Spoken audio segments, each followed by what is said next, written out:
We're just arrived dito sa North Bus Terminal. Hopefully may makuha tayong Rodrideos. Ito na yung sasakyan natin bus. Diretsong Bantayan. Imagine that. Nakalagay talaga Bantayan.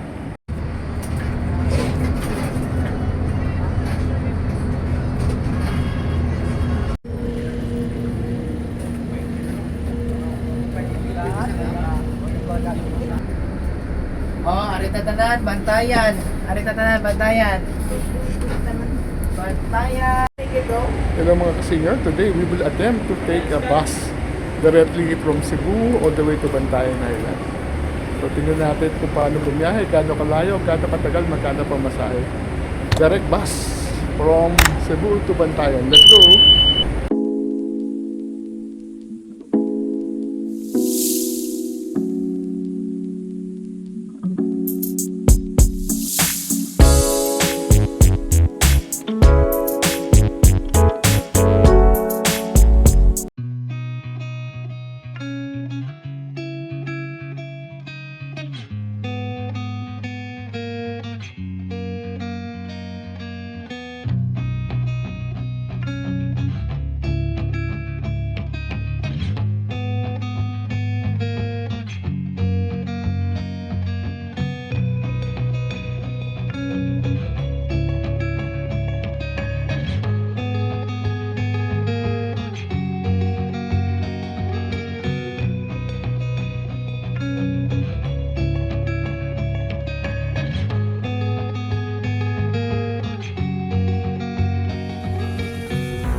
Arrived dito sa North Bus Terminal.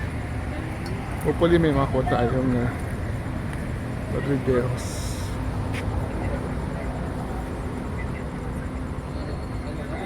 Oo, kung ito nga yun. Tingnan natin.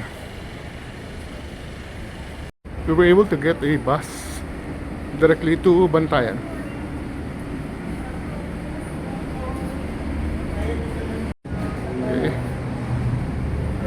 Okay. Ito ako, kuya. Ito na yung sasakyan natin bus. Diretsong Bantayan. Imagine that. Nakalagay talaga Bantayan. Bantayan. Hindi na Madridejos. Oo. Bantayan na tayo. So, naandito kami sa Cebu Terminal. Mukhang ito na lang yung ano. Ang ganda ng timing natin. So almost 12 midnight. Finally nakakuha tayo ng diretsong bus all the way to Bantayan Island. Alas 12 to. So we'll see gaano katagal ang biyahe. At paano yung arrangement. Parang hiwala yata ang bahay ng ferry. But we're going directly sa Bantayan Island mismo. Doon sa poblasyon. Hindi sa Santa Fe. Dadaan pa tayo doon. Excited na ako. First time natin gagawin to. So ticket natin 260 ang base fare, discount 50 pesos, 210. Pero hindi pa kasama yung ferry fare dito. Terminal talagang bibili ka agad ng ticket, hindi ka pwedeng pumasok pag wala kang ticket.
Stopover, I don't know kung saan tayo.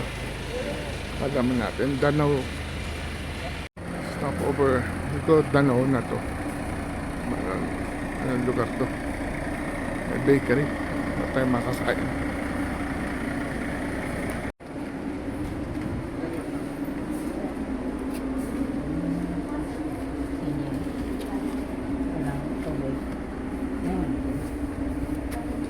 Ilang kamay? Belgium. Tignan natin.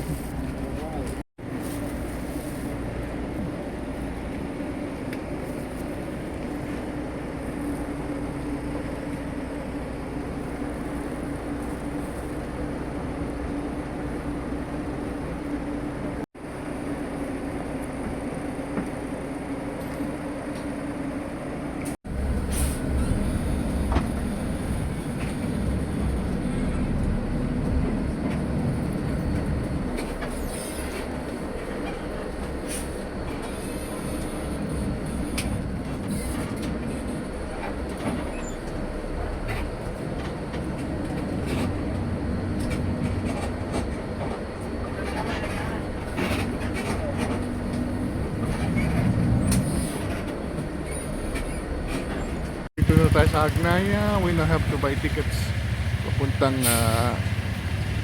Santa Fe. Babalik pa tayo sa bus mamaya. Tayo tickets sa Agnaya Port. Wala pa.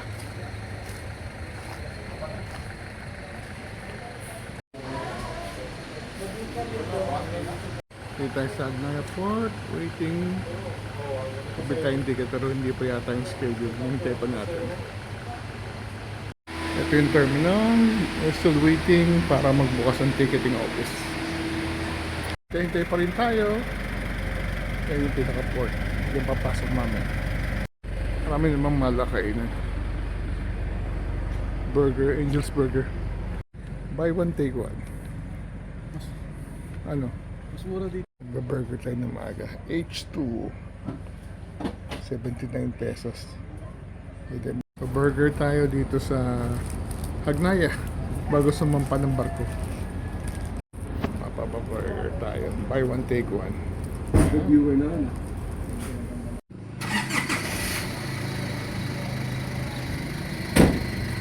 We have to buy a separate ticket para sa ferry. It's 214 para sa senior plus 20 pesos para saan? The tickets are red. It's 6 o'clock. Bumili pa rin ng ticket ng mga tao. Buti tayo nakakuha na tayo. 7:35 board. 6:35 boarding.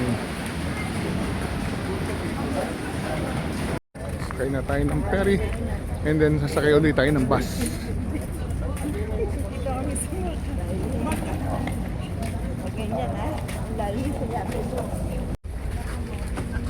Diyan. Dito muna. Island shipping. Okay. Tayo. Sakay ito island shipping.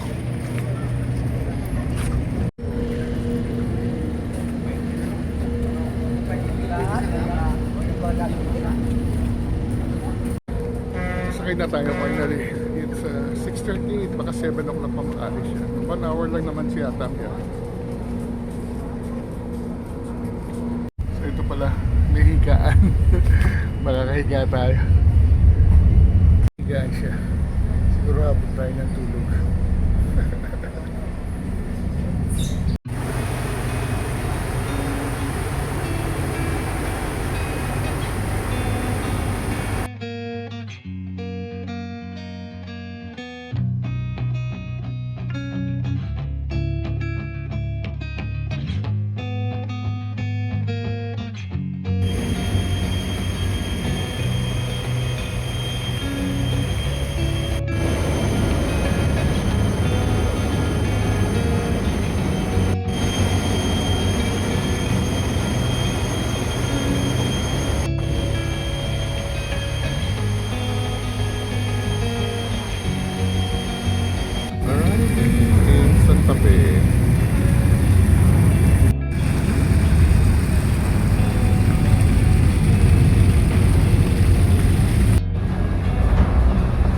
tayo.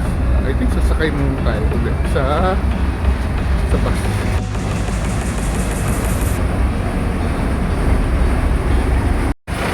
Parang, please.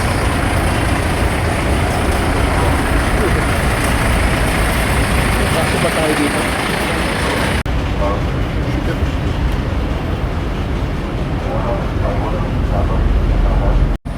Okay, na ulit tayo. Saan pa ulit? Morning, kuya. Eto, ulit tayo sa ating sinukit. Balik ko tayo sa bus natin. Okay na tayo. And then lalabas na tayo.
Balik na lang ang city. First trip ko kayo na. Saan ko magkina city? Oh, managa na ang city.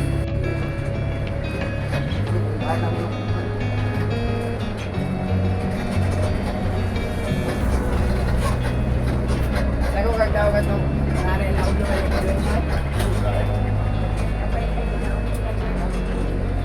Tagampay nga. Ayun, maganda sa ganun. Wala na sa yoga. Apay mo. Tarupan. Murot yun! Kung pa nagbalik naman, balikan na. Ano ko na playa naman, sige naman ko. Sige pa nagbalik. Punta na check. Ako na. Bisa ya ano natin. Maya lagi rin.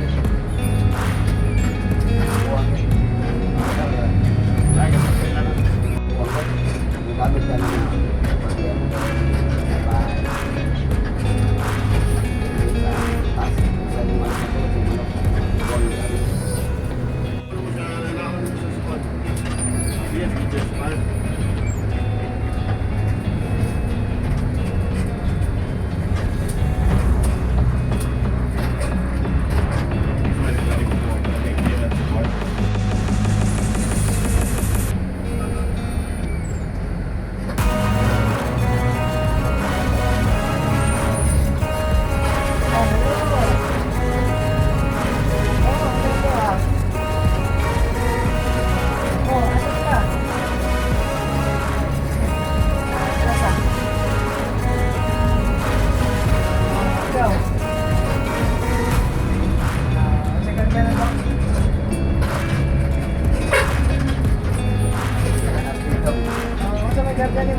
Oh, last terminal. Yay.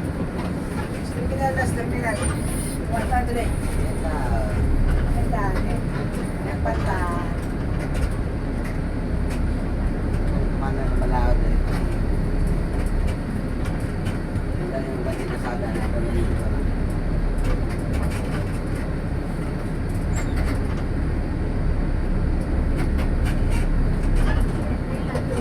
Hoy! Ma'am, sa terminal. Itong bus stop, ma'am. Terminal na ito, terminal.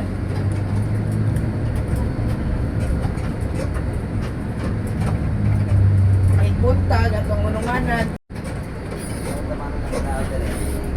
Hindi na sa kang pasaway lang. Ako kayo ng bus.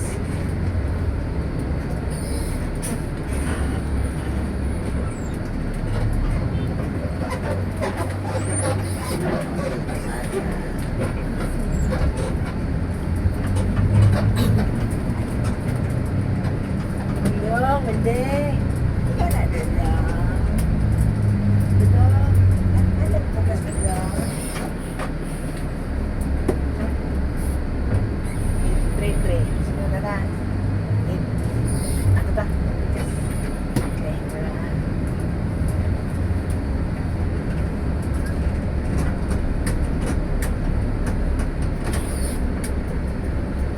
Oh, arita tanan, bantayan. Arita tanan, bantayan. Bantayan. So time check, 9:34, touchdown, Bantayan Island, Luzon, Poblacion. So, finally arrived after ilang oras? Almost 15 hours na biyahe. Mahaba din pala. Then nag-start tayo ng 12 midnight. And then nakarating tayo 9:34. So mamaya ipakita ko sa inyo yung ibang detalye ng ating ginawang biyahe. Oh. Lakad-lakad na. Nasa ano lang naman tayo malapit, within the Poblacion. Hello mga senior, finally nakarating na rin tayo dito sa Bantayan Island. Hindi biro ang ginawa natin, first time natin ginawa ang mag-bus mula sa Cebu City North Terminal all the way dito to mismo sa isla. Nalaman natin na meron palang bus na diretso ng bumibiyahe at dapat kaya sinubukan natin yun. So, ang ginawa natin, directly mula sa airport, nag-taxi tayo papunta sa North Terminal. Dumating tayo siguro mga 11:30 and then pagdating natin sa North Terminal, nagtanong tayo kung may biyaheng Bantayan Island directly. Sinabi lang meron 12:00 daw. So, bumili agad tayo ng ticket. Mura naman yung ticket, parang magkano ba binayaran natin? Mga 210 lang yata ang binayaran natin. Pero ang ano yata is 260 yung pamasahe. So, ang bus is malaki naman. It's a Ceres bus na bagong-bago pa yung ginawa natin. Ang laki-laki nga. Very comfortable siya. So, finally, nakasakay tayo before 12 midnight. Pero, medyo naghintay-hintay pa ng pasahero. Nakaalis tayo mga 12:30 siguro. 12:30, past 12:30 na. And then, nagtuloy-tuloy naman ang biyahe papunta sa norte. Dumaan sa Mindanilla, Consolacion, sa Danao, at nag-stop over tayo sa May Carmen kung saan meron palang masarap na bakery doon kung saan tayo tumikim ng isang tinapay na sikat pala dito sa Cebu. At nag-CR break and then after that nakatulog na tayo. By 3:30 ginising tayo ng konduktor at sinabing nasa Hagnaya Port na tayo at kailangan natin bumaba at bumili ng ticket para sumakay ng ferry papuntang Santa Fe. Hindi pala kasama yung ferry, separate siya, but babalik tayo bumabalik din naman sa baso. Unfortunately, walang biyahe ng 4-5, kaya ang nakuha natin biyahe sabi 6 p.m. daw, 6 a.m. daw. And then, nakasakay tayo ng mga 6:30 yata, and then nakaalis yata ng past 7. Dumating tayo ng Santa Fe Port almost mga 8:30 na. Maganda yung ferry, merong higaan kaya nakatulog din tayo. Hindi tayo masyadong nakapag-shoot dahil may mga higaan siya talaga.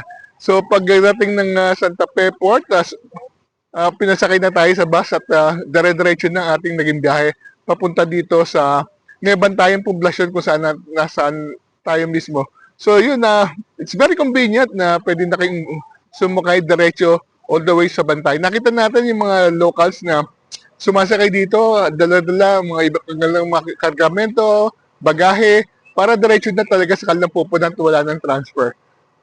Meron din palang biyahe Madrid-Dejos, pero hindi natin naabutan. So yun nga, ang magandang balita, pwede na nating subukan bumiyahe mula sa Cebu City all the way to Bantayan Island. With that, maraming salamat sa pagsama sa atin. Salamat sa mga driver at konduktor ng Ceres Bus na napakagalang at napakabait. So travel value Ken, until our next vlog, see you soon.